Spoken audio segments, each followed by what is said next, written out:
Bom dia, irmãos. Paz do Senhor a todos. Olha, eu quero dizer que, graças a Deus, chegou domingo de manhã. Porque eu não sei se você, de repente, teve uma semana como eu, mas compartilhei até com alguns irmãos que parecia que essa manhã não chegaria. Eu vivi dias que equivaleram a semanas, e uma semana que talvez tenha sido equivalente a um mês ou mais, até, por tanta coisa. E estranho é pensar que tem gente que acredita até que Deus existe, mas que Ele simplesmente não está presente conosco no nosso dia a dia. Como se Deus tivesse criado todas as coisas, tivesse dado o play, e estivesse ocupado ou estivesse pouco envolvido nas coisas do nosso dia a dia, na nossa semana e tudo mais. Obrigado. Mas, graças a Deus, não é assim que eu penso. Tenho certeza que também não é assim que você pensa. E tenho certeza também que não é assim que o salmista do Salmo 139, Davi, ele, quando escreve o seu salmo, ele deixa isso muito evidente. Tenho certeza que não era assim que ele pensava e que ele vivia também. Por isso eu te convido a abrir sua Bíblia no Salmo de número 139. A gente vai entender e meditar nesse texto e pegar assim a percepção, vamos dizer, evidente, clara e talvez completa de como que o salmista tinha, eu queria dizer, do Deus envolvente, de um Deus que se envolve com a nossa vida, de um Deus que realmente está presente, de um Deus que se faz presente em todos os momentos da nossa vida. E o Salmo 139, ele diz assim: Senhor, Tu me sondas e me conheces, sabes quando me sento e quando me levanto, de longe percebes os meus pensamentos, sabes muito bem quando trabalho e quando descanso. Todos os meus caminhos são bem conhecidos por Ti. Antes mesmo que a palavra me chegue à língua, Tu já a conheces inteiramente, Senhor. Tu me cercas por trás e pela frente e pões a Tua mão sobre mim. Tal conhecimento é maravilhoso demais e está além do meu alcance. É tão elevado que não posso atingir. Para onde poderia eu escapar do Teu Espírito? Para onde poderia fugir da Tua presença? Se eu subir aos céus, lá estás. Se eu fizer a minha cama na sepultura, também lá estás. Se eu subir com as asas da alvorada e morar na extremidade do mar, mesmo ali a Tua mão direita me guiará e me susterá. Mesmo que eu diga que as trevas me encobrirão e que a luz se tornará noite ao meu redor, verei que nem as trevas são escuras para Ti. A noite brilhará como o dia, pois para Ti as trevas são luz. Tu criaste o íntimo do meu ser e me teceste no ventre de minha mãe. Eu Te louvo porque me fizeste de modo especial e admirável. Tuas obras são maravilhosas. Digo isso com convicção. Meus ossos não estavam escondidos de Ti quando em secreto fui formado e entretecido como nas profundezas da terra. Os Teus olhos viram o meu embrião. Todos os dias determinados para mim foram escritos no Teu livro, antes de qualquer deles existir. Como são preciosos para mim os Teus pensamentos, ó Deus, como é grande a soma deles. Se eu os contasse, seriam mais do que os grãos de areia. Se terminasse de contá-los, eu ainda estaria contigo. Quem dera matasses os ímpios, ó Deus. Afastem-se de mim os assassinos, porque falam de Ti com maldade. Em vão rebelam-se contra Ti. Acaso não odeio os que Te odeiam, Senhor? E não detesto os que se revoltam contra Ti? Tenho por eles ódio implacável. Considero-os inimigos meus. Sonda-me, ó Deus, e conhece o meu coração. Prova-me e conhece as minhas inquietações. Vê se em minha conduta algo Te ofende e dirige-me pelo caminho eterno. Que o Senhor nos abençoe nessa manhã com a Sua palavra, em nome de Jesus. Meditar nesse salmo, um salmo certamente conhecido por todos os cristãos, é reconfortante. E eu gostaria, à luz desse salmo, com você, refletir exatamente sobre isso. Como é o Deus que se faz presente na nossa vida? Como que Ele se envolve na nossa vida? E eu queria organizar em 3 perguntas. A primeira pergunta é assim: por que Deus é de fato um Deus presente? Como que Ele se manifesta presente na nossa vida? E como isso afeta a nossa vida? Então, quando a gente falar do salmista, eu queria que você se imaginasse o salmista. E como que a gente pode aprender com ele, com as suas declarações e com a sua vida? Porque Deus é de fato um Deus presente. Você pode dizer rapidamente: Deus é o Deus onipresente. Eu não queria trabalhar um conceito com você, um conceito frio, um conceito que seja uma sombra de verdade. Sabe por quê? Porque isso seria diminuir muito a doçura do que esse conceito é, do que essa verdade é. Saber que Deus está presente é muito mais do que um conceito teórico, distante ou interpretado, vamos dizer assim, por teólogos. A gente pode ser repetitivo, dizer, Deus é onipresente, onisciente, onipotente, mas se isso não for uma verdade que o nosso coração assume para a própria vida, a gente está muito aquém de vivê-la e contemplá-la e desfrutar no nosso dia a dia. Eu acho que essa é a grande percepção de quem faz ou de quem se relaciona com a teologia como algo do que se fala. Isso é a diferença de quem se relaciona com a teologia como algo do que se vive. Como que o salmista expressa isso nesse texto? Ele fala o tempo todo assim: Senhor, Tu me sondas. Senhor, Tu me conheces. A gente tem aqui uma oração, uma conversa íntima do salmista com Deus. Ele não está dizendo, eu sei que Deus, Ele conhece todas as coisas e tudo mais. É como se ele, a gente pode extrapolar um pouquinho, estivesse sentado à mesa com o Senhor, conversando e dizendo assim: olha, o Senhor sabe. O Senhor sabe quando eu me deito, quando eu me levanto, o Senhor sabe da minha vida, o Senhor conhece o meu coração, olha, o Senhor estava lá. É uma conversa direta com Deus. E isso é a diferença de quem assume uma verdade. Que verdade é essa? De que Deus existe e de que Ele está aqui. Existe um texto em Hebreus, no capítulo 11, versículo 6, que diz assim, sem fé é impossível agradar a Deus, pois quem dele se aproxima precisa crer que Ele existe e que recompensa aqueles que o buscam.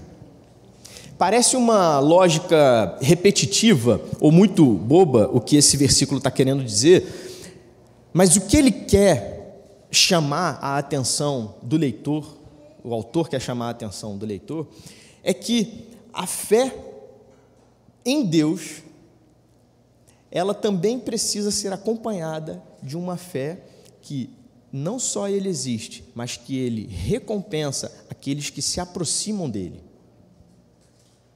E isso começa a fazer sentido como argumentação do cristão, exatamente com essa filosofia de que acha que Deus está isolado no céu, ou ocupado, ou pouco se importando e se envolvendo com a vida de cada um de nós.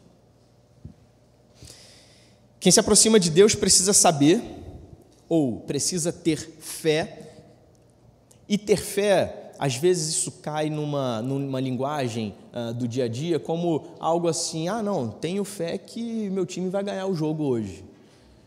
Não, você acredita muito e quer mandar um pensamento positivo. Não é esse tipo de fé que nós falamos. É você ter certeza no seu coração, apesar de você não ver a situação. Mas você tem a certeza, então você tem a certeza que Deus existe e que Ele está aqui, que Ele acompanha a sua vida. Isso faz toda a diferença. Por quê? Porque você precisa ter essa certeza e também que se você se aproxima dele, ele tem algo a te dar. Quem se aproxima de Deus precisa saber que vai encontrá-lo e que ele vai recompensá-lo. Então, da mesma forma, ninguém jamais se aproxima de Deus se não crê que ele existe e também se não estiver convencido totalmente em seu coração de que ele recompensa aqueles que o buscam. Se não crê, portanto, que ele é generoso aos que se aproximam dele. Queria te dizer uma coisa: não é vão se aproximar do Senhor. Não é vão. Esse seu esforço, que muitas vezes você precisa efetuar, deixa eu te falar uma coisa, a Bíblia está dizendo que não é em vão. Nesse trecho em Hebreus, por exemplo, ele cita heróis da fé e falam que como esses homens obedeceram e creram no Senhor e foram recompensados por isso. A gente também precisa assumir essa verdade. Existe uma filosofia de vida, e eu não sou nada bom em filosofia, mas para a gente poder argumentar com o mundo, né? Existe uma filosofia de vida que diz o seguinte: olha, a verdadeira felicidade, ela está nas coisas mais simples da vida. E olha que como é interessante, como é sutil esse conceito. Ela está mais simples, nas coisas mais simples, é você satisfazer as suas necessidades mais básicas e isso vai te fazer feliz. E isso vai te propor a mesma felicidade do que se você se esforçasse ou se você se esforçar por ter coisas, buscar uma felicidade com muito esforço, com muita energia, muito gasto de energia. Vou dar um exemplo. Ele diz o exemplo da água, essa filosofia. Olha, beber uma água gelada, quando você está com sede, vai te dar exatamente o mesmo prazer do que você tomar um super vinho caro em uma outra situação, que você gastou muita energia para poder comprar, adquirir e proporcionar aquela ocasião. Eu vou aproveitar a deixa. Parece até interessante essa filosofia e até, se você pensar bem, como algo meio cristão aí. Mas sabe o que essa mesma filosofia diz? Essa mesma filosofia, ela diz que Deus existe, sim, mas não tem como ele se importar com todas as coisas da sua vida.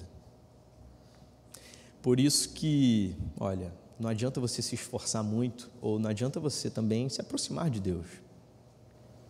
Você precisa se satisfazer e encontrar sua felicidade nas coisas mais simples e mais básicas da sua vida. Sabe qual é a diferença do cristão? É porque se ele bebe a água ou se ele bebe a sua bebida, seja lá qual for, ele sabe que ali é provisão de Deus, que ali foi algo que o Senhor deu a ele. Então, às vezes somos tomados ou recebemos muitos conceitos e muitas verdades no nosso dia a dia, mas que estão obscurecidas por mentiras. O que a gente precisa saber diante disso tudo? Deus existe, Ele está aqui, e Ele, se você gosta de uma linguagem mais antiga, vamos dizer assim, ou de uma tradução bíblica um pouco mais tradicional, Ele é galardoador daqueles que o buscam. O cristão, ciente de que Deus existe e está aqui, sabe que o que ele come ou bebe ou ele faz é providência de Deus para a sua vida naquele momento. E o exemplo da água, ele pode ser um exemplo bobo, mas eu queria perguntar para você se nós usássemos como exemplo a salvação.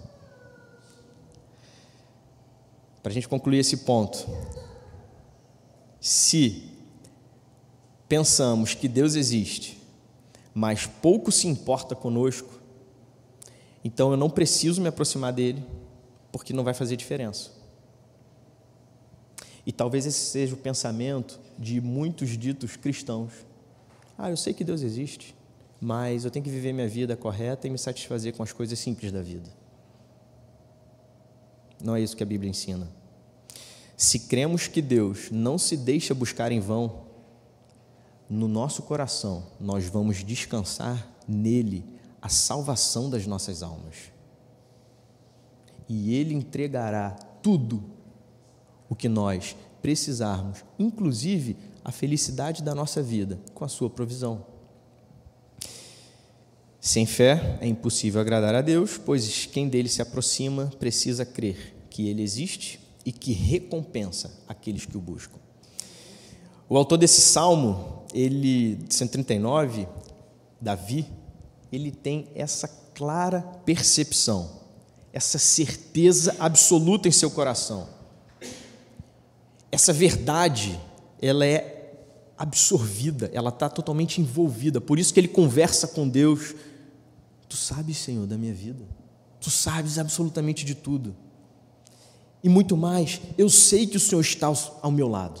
Eu sei disso. Deixa eu te perguntar uma coisa. Você sabia que Deus acompanha todos os instantes da sua vida? Inclusive os instantes de dor, de dificuldade e de angústia. Ele realmente sabe e está presente. Bom, então Deus existe, Ele está aqui. E como que o salmista expressa que Deus está presente? Agora sim, vamos mergulhar um pouco que o salmista que escreve tem. Vamos mergulhar um pouco mais, propriamente dito, no Salmo 139. Como Deus se faz presente na nossa vida à luz desse Salmo. Se você tiver com sua Bíblia aberta, vamos ler a partir do versículo 5, que diz assim, ó: Tu me cercas por trás e pela frente, e pões a tua mão sobre mim. Esse versículo, ele aponta para algo muito, eu diria, prazeroso e que faz o nosso coração descansar, que é a poderosa mão invisível de Deus. É uma mão protetora e uma mão que nos acompanha. O salmista faz uma declaração dizendo o seguinte: a mão do Senhor, ela me cerca por trás, por diante, e a sua mão está sobre mim. Essa é uma verdade que muitas vezes foge do nosso coração. Sabe por quê? Porque tem muitas situações que a gente pensa que a gente está sozinho, que a gente pensa que a gente está totalmente vulnerável. Mas o salmista, que sabe que Deus existe, que Ele está aqui, que se importa com Ele e que se envolve com Ele, declara que a mão do poderoso Deus está cercando e sobre Ele. Assim é com o salmista e assim é com a nossa vida.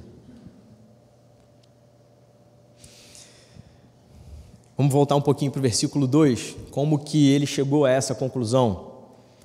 Ele diz assim: Senhor, sabes quando me sento e quando me levanto? Sabe o que isso quer dizer, irmão? O salmista aqui, ele faz uso de uma figura de linguagem, que ele quer, o nome, se não me engano, é merismo, que ele quer dizer assim, tipo, por exemplo, o dia e a noite, o início e o fim, o levantar e o assentar. Então, toda hora ele faz esse tipo de uso de figura de linguagem para dizer o seguinte: o Senhor é presente em todo o tempo. Versículo 2: Sabes quando me sento e quando me levanto, de longe percebes os meus pensamentos, sabes muito bem quando trabalho e quando descanso, todos os meus caminhos são bem conhecidos por ti. Sabe qual é a verdade que esse salmista está dizendo? O Senhor conhece a nossa rotina. Isso é reconfortante para o nosso coração. Ele sabe. E eu posso dizer que, como comecei falando, essa foi uma verdade experimentada por mim esses dias. E compartilhava com os irmãos. Tem um irmão especial que eu mando sempre quinta-feira de manhã um podcast, um áudio de WhatsApp sem tempo para acabar. Eu falava: irmão, só tem uma verdade que eu posso dizer: o Senhor sabe quando eu levanto, o Senhor sabe quando eu vou deitar. E é isso que traz a tranquilidade para o nosso coração. Sabe por quê? Porque é a boa mão dele cercando por cima e conduzindo.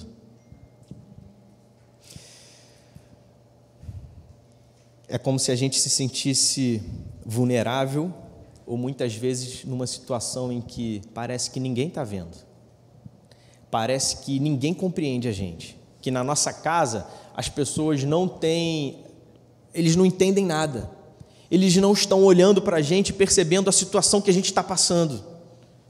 E aí, se você é um pai de família, por exemplo, você vive preocupado com as contas que você precisa pagar, com os desafios que você tem no trabalho, e você sabe as consequências que você pode ter de uma decisão tomada certa ou errada, ou de qualquer que seja outra circunstância. Se você é uma mãe que fica mais próxima dos filhos, educando e tudo mais, o que você precisa fazer para a sua rotina? Sabe o que parece? Que quando o outro, seja o homem ou seja a mulher, chega em casa, ele não vê nada do que está não entende, não compreende o que passa com você. E aí ele não compreende o seu coração. O que o salmista está dizendo assim, olha, isso é verdade, mas tem um Deus que sabe quando eu me sento, quando me levanto, que percebe os meus pensamentos, sabe muito bem quando trabalho, quando descanso, todos os meus caminhos, toda a minha rotina, toda a minha trajetória são bem conhecidos por Ele. Isso é uma verdade que você precisa saber e você precisa falar para o seu coração. Como que Deus se faz presente à luz desse salmo? No versículo 10, a partir do 9, ele diz assim: se eu subir com as asas da alvorada e morar na extremidade do mar, mesmo ali a tua mão direita me guiará e me susterá. Olha como que esse versículo está escrito nessa versão Nova Bíblia Viva. Se eu voar para as partes mais distantes do oceano com os primeiros raios da manhã, mesmo ali a sua mão direita dirigirá os meus passos e o seu poder me dará forças para ficar de pé. Essa expressão, subir com as asas da alvorada, é essa mesma expressão, os primeiros raios da manhã, como se poeticamente ele quisesse dizer assim: eu vou tentar fugir, ou vou tentar me distanciar rápido, ou vou para qualquer outro lugar de uma maneira muito veloz. Assim como o sol da manhã, aquele primeiro raio já aparece e tem o poder de clarear um dia, ou de começar a mostrar a beleza do dia, não adianta. A mão do Senhor guiará e susterá a vida. 4 verdades, então. Como que Deus se faz presente na nossa vida? Ele nos cerca, Ele põe a sua mão sobre nós, Ele nos guia e Ele nos sustenta. Que essa seja uma verdade para o seu coração e que seja um apaziguador para o seu coração, para a sua alma, diante de tantas lutas que nós enfrentamos no nosso dia a dia. O salmista não para aí. A mão direita, a boa mão do Senhor, está presente em todos os instantes e lugares da trajetória da nossa vida. E agora o salmista entra num ponto, o qual eu sou apaixonado, que é o ponto da criação do homem. Eu acho simplesmente fantástico. E a partir do versículo 13, vamos ler mais uma manifestação de como Deus se faz presente na vida de cada um de nós. Repito, que isso não seja uma sombra de verdade, que isso não seja um conceito frio, mas que isso seja algo que seja absorvido pelo seu coração, absorvido pela sua mente. A partir do versículo 13 ele diz assim, tu criaste o íntimo do meu ser e me teceste no ventre de minha mãe. Eu te louvo porque me fizeste de modo especial e admirável. Tuas obras são maravilhosas. Digo isso com convicção. Meus ossos não estavam escondidos de ti quando em secreto fui formado e entretecido como nas profundezas da terra. Os teus olhos viram o meu embrião. Todos os dias determinados para mim foram escritos no teu livro antes de qualquer deles existir. A sua vida, irmão, foi algo planejado e arquitetado pelo Senhor, antes mesmo que houvesse uma substância formada, de fato. E aqui, parêntese, é uma argumentação bíblica, porque o cristão ele é contra o aborto, por exemplo. Porque a grande pergunta que se faz no aborto é: e quando que existe a vida? Quando que a vida começa? O que ele está dizendo aqui é que, mesmo quando ainda é uma substância sem forma, o Senhor já acompanhava a sua vida, e todas as vidas são formadas assim. Fecha o parêntese. Aqui também pode servir de conselho para um grupo especial, que em geral são os adolescentes, que vivem muitas vezes uma crise de identidade. Quando eles se olham no espelho e falam assim: por que eu sou assim? Eu sou feio, eu sou moreno, eu sou... E começam a fazer comparação da sua forma com o padrão de beleza da sociedade, que a gente sabe que alterna ao longo das décadas e ao longo dos séculos. Davi, e você lembra quem era Davi?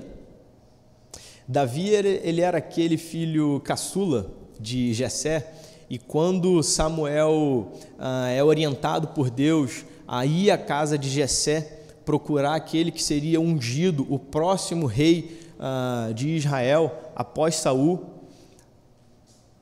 Samuel chega na casa de Jessé, e o pai faz logo o quê? Vou pegar os meus filhos aqui, 7 ou 8 filhos, e aí coloca todos eles e apresenta o primeiro. Eu vou ler esse texto. 1 Samuel 16, 6 e 7. Quando chegaram, Samuel viu Eliabe, que seria o primeiro filho de Jessé, e Samuel pensou, com certeza é este que o Senhor quer ungir.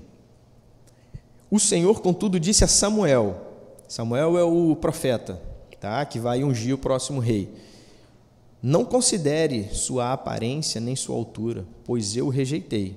Falando de Eliabe. O Senhor não vê como homem. O homem vê a aparência, mas o Senhor vê o coração. E aí o profeta vai passando filho por filho. Não é esse, não é esse, não é esse, não é esse. Acabam os filhos. O profeta fala: não é possível, você não tem mais nenhum filho. Deus falou comigo que era aqui da sua casa. Ele fala: tem um caçula, está lá cuidando das ovelhas, manda chamar ele. E aí vem, quem vem? Davi. Um pouco mais, a partir do 12, diz assim: Jessé mandou chamá-lo, e ele veio. Ele era ruivo, de belos olhos e boa aparência. Então o Senhor disse a Samuel: é este, levante-se e unja-o. Depois Davi escreve esse salmo, e ele diz assim: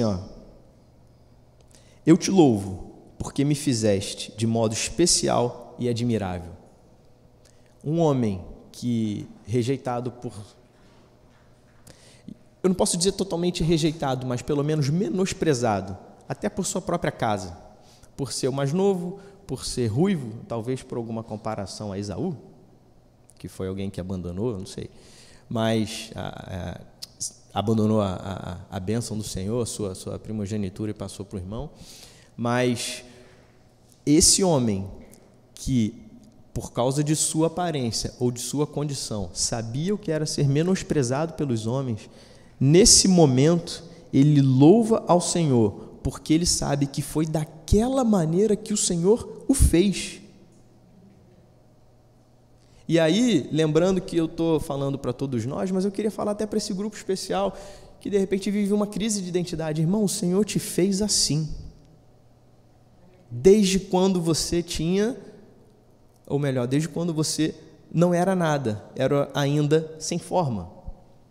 O Senhor fez os nossos filhos assim.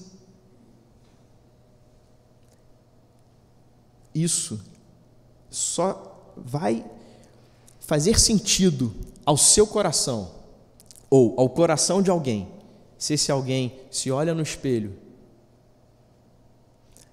se vê muitas vezes diferente do que o padrão que se encontra numa sociedade como essa, e muitas vezes se sente inferior, e muitas vezes se sente esquecido. Irmão, Davi também poderia ter sido esse, que olhando no espelho, por que eu sou assim? Davi, depois, quando vai naquele campo de batalha, que ele vê seus irmãos à frente do campo de batalha, um dos irmãos chega para ele e fala assim: o que você está fazendo aqui? Com quem que você deixou as poucas ovelhas que nós temos?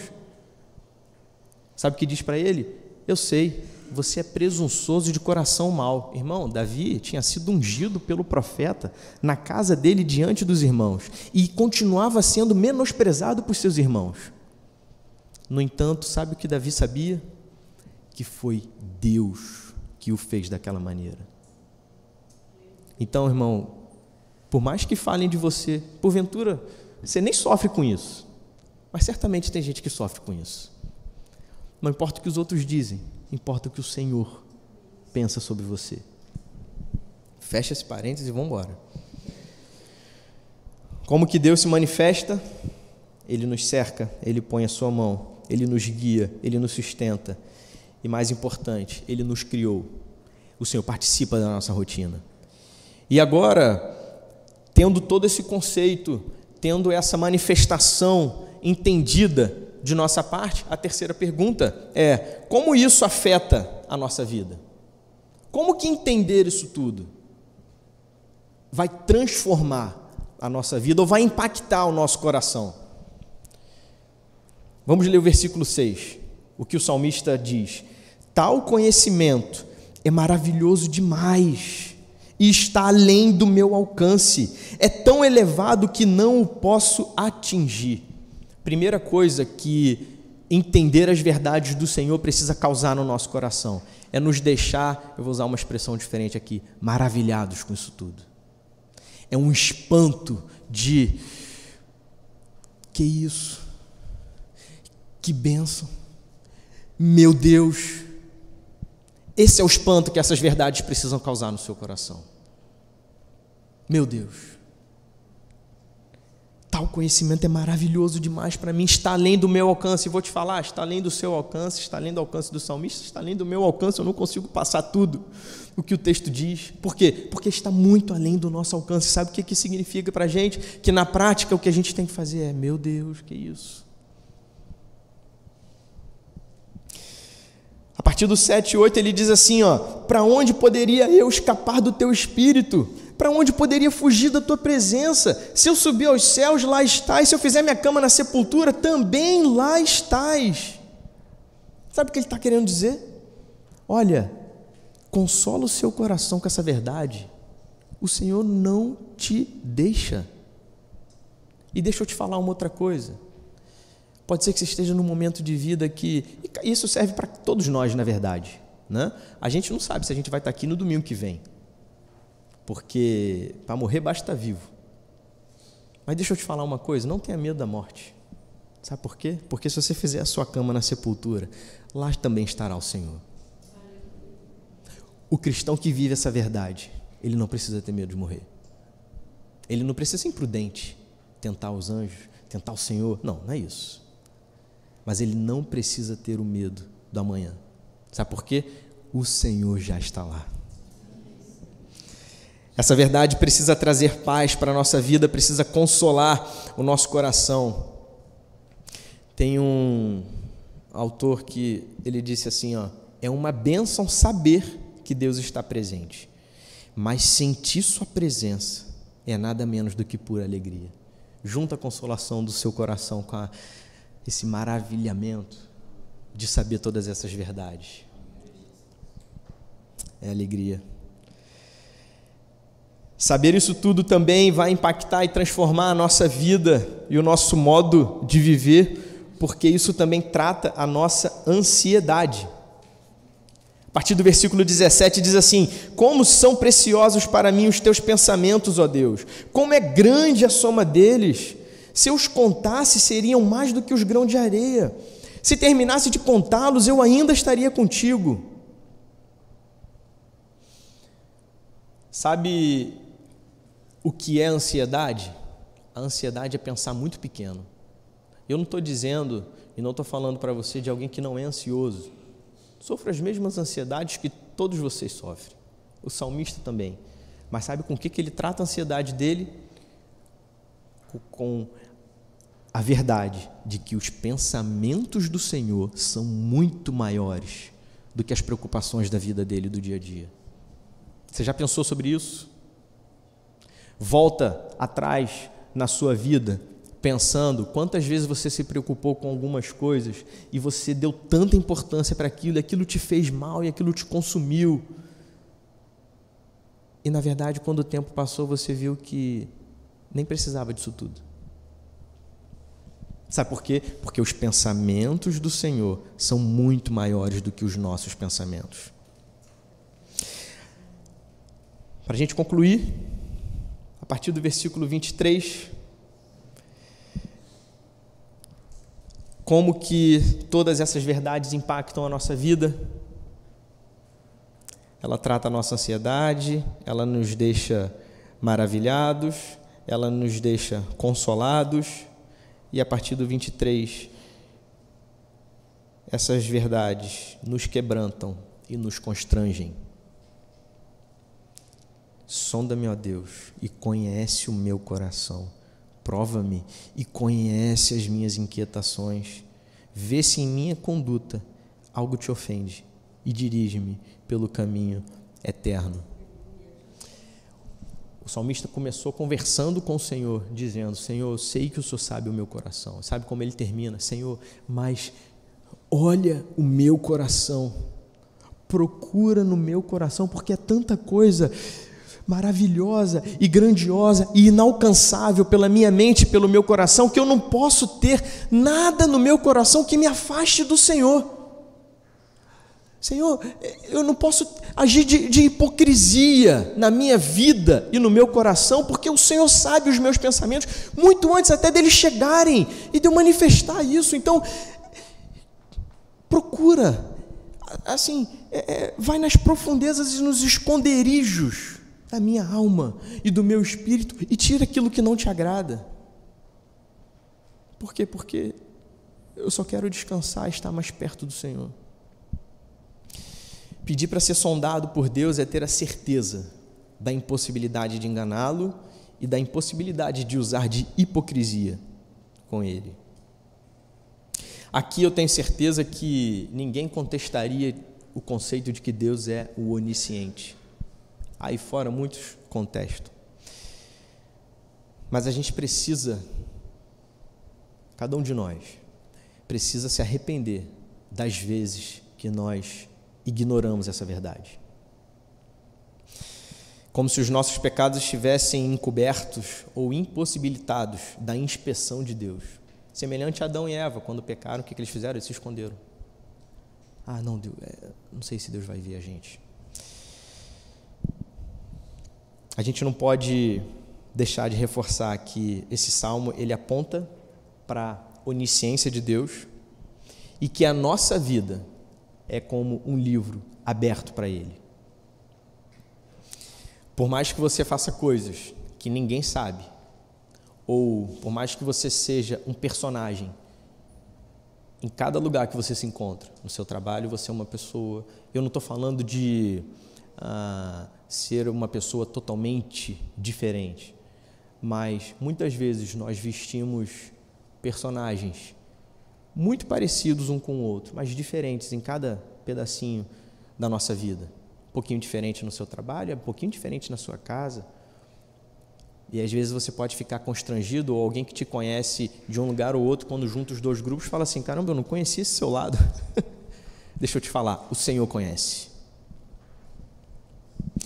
E se essas verdades são verdades que precisam ser absorvidas pelo nosso coração, elas precisam constranger o nosso coração, a pedir ao Senhor que mostre a cada um de nós pecados ocultos, mostre a cada um de nós as dificuldades ocultas que nós temos, para que o Senhor trate e que que a gente também possa se aproximar dEle e viver com Ele e para Ele. É como se você fosse ao terapeuta e você precisasse contar para ele um monte de coisa da sua vida. Irmão, Deus já sabe, porque Ele conhece de inteireza toda a sua trajetória. A oração final do salmista, 23 e 24. Sonda-me, ó Deus, e conhece o meu coração. Apesar do salmista saber que Deus já o sondava e que Deus já o conhecia, ele repete para o Senhor, porque, Senhor, eu preciso estar mais próximo de Ti. Vê se em minha conduta algo te ofende. O salmista sabe que o Senhor acompanha toda a conduta dele. Mesmo assim, vê se em minha conduta algo te ofende. Para quê? E dirige-me pelo caminho eterno. Irmão, a nossa vida caminha em uma direção, que é a eternidade. A nossa vida caminha em uma direção, em estar eternamente e de vez com o Senhor. Que todas essas verdades e essas percepções, elas sejam absorvidas pelo nosso coração. Que elas sirvam de consolação para os nossos dias difíceis. Que elas sirvam de alimento quando a gente se sente desnutrido, desamparado, sozinho, isolado.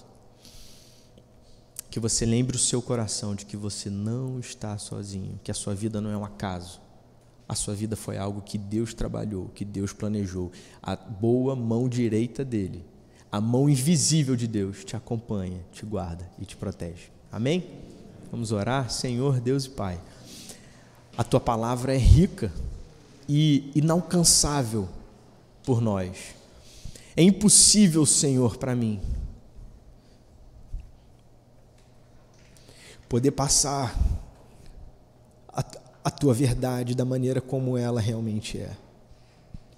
Porque o Senhor é grande demais, o Senhor é infinito demais.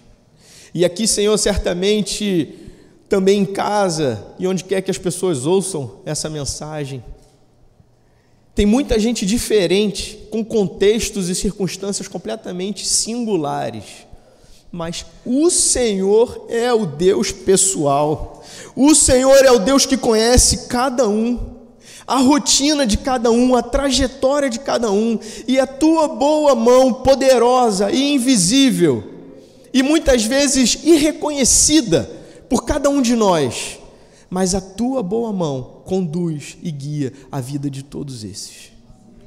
Senhor, que essas verdades preenchem o nosso coração e, Senhor, nos tragam descanso para as nossas almas, tragam descanso para os nossos corações, para a nossa ansiedade, para a nossa solidão, para o nosso lamento. Senhor, que possamos fazer da nossa vida como um salmista que conversa contigo com temor e intimidade, conversando diretamente. Que seja, Senhor, uma teologia não de ouvir falar ou de ler ou conceitual, mas uma teologia viva e experimentada. Senhor, que as Tuas verdades estejam presentes na vida de cada um de nós. Obrigado pela Tua palavra, por esse dia, em nome do Senhor Jesus. Amém.